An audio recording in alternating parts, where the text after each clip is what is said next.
Good afternoon, everyone.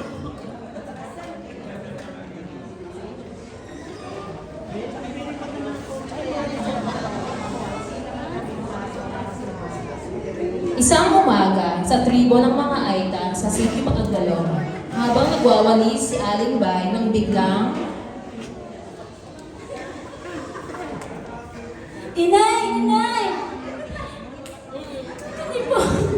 Nangihina po yung tuhod ko. Hindi po ako nakatayo. Naku, ano kami nangyayari sa'yo? Teka, pupuntahan ko si Ama.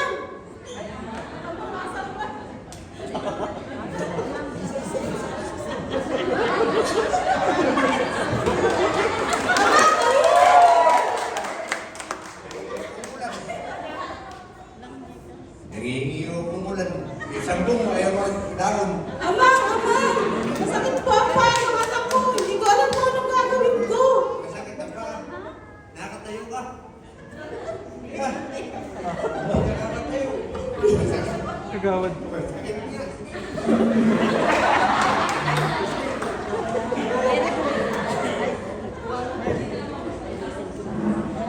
Tiga ko tako.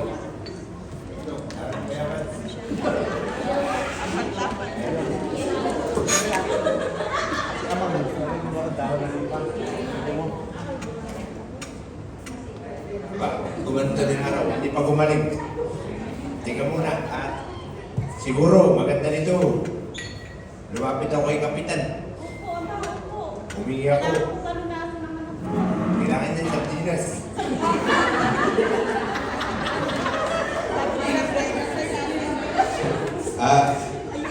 Kapitan, Kapitana, magandang umaga. Yung tribuno kita ay kailangan nyo ng tulong. Ay, mayroon may sakit sa amin. Ay, kailangan po ng pambiling buwan. Yung mga kailangan ko sa paggagamot. Baka ako po pwedeng makahingi ng tulong sa parokya kahit kaunting assistance na pira.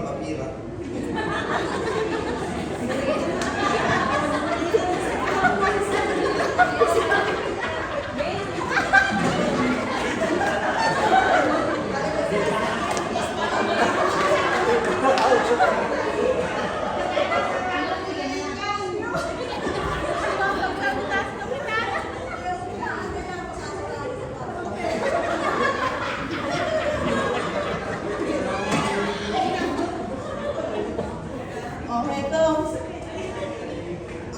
Sana yung makatulong.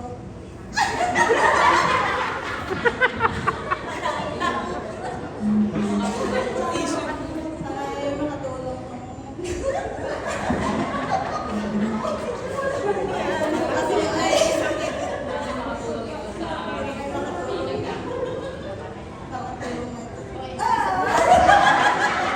okay na. Matapos makausap ni Kapitan ang leader ng tribo, ay hindi siya kumbinsido sa mga sinasabi nito. Kaya agad niyang tinawagan ang midwife at BHW upang siyasatin ang sitwasyon sa Sitio Aglaloma.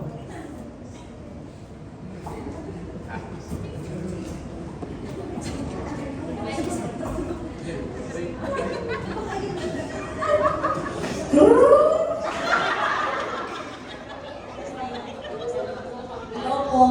Hello, Mary Jane. Kapitana, meron kasing lumapit sa akin dito na taga Sitio Aglaloma. Opo. Ay, hindi ako kumbinsido. Baka naman pwedeng puntahan mo doon. Puntahan mo sa Sitio Aglaloma. Kasi tumawa.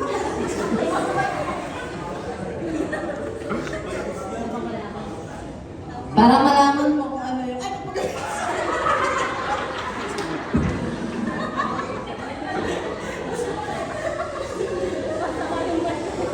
para malaman mo kung ano yung kalagayan ng bata. Magsama ka ng dalawa o higit pa. Okay lang. Mag-ingat kayo sa daan. Agad namang pinuntahan ng mga BHW ang tinawag ni Kapitan.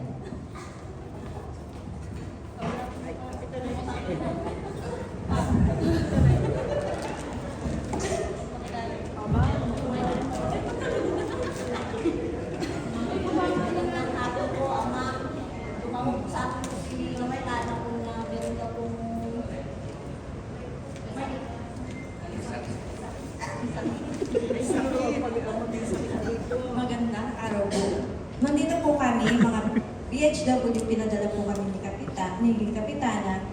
Kasi na,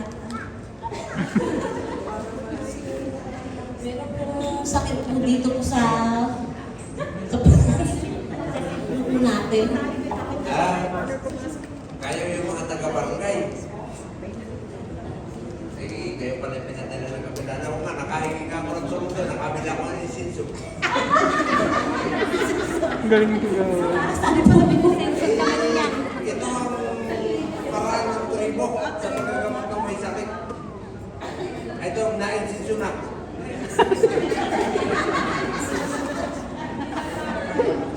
Dalawang araw na.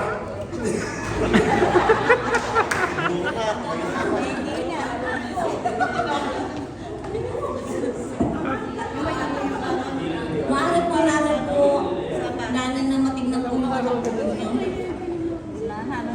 Eh, ano, gagaling yan.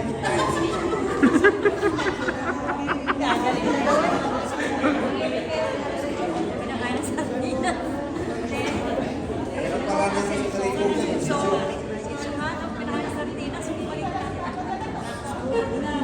Oo, hindi pa kaya eh. Sakit yan.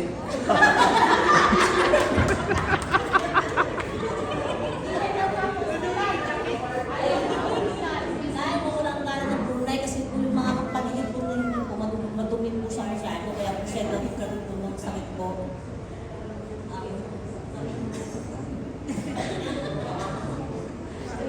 Ay, ginagamot ko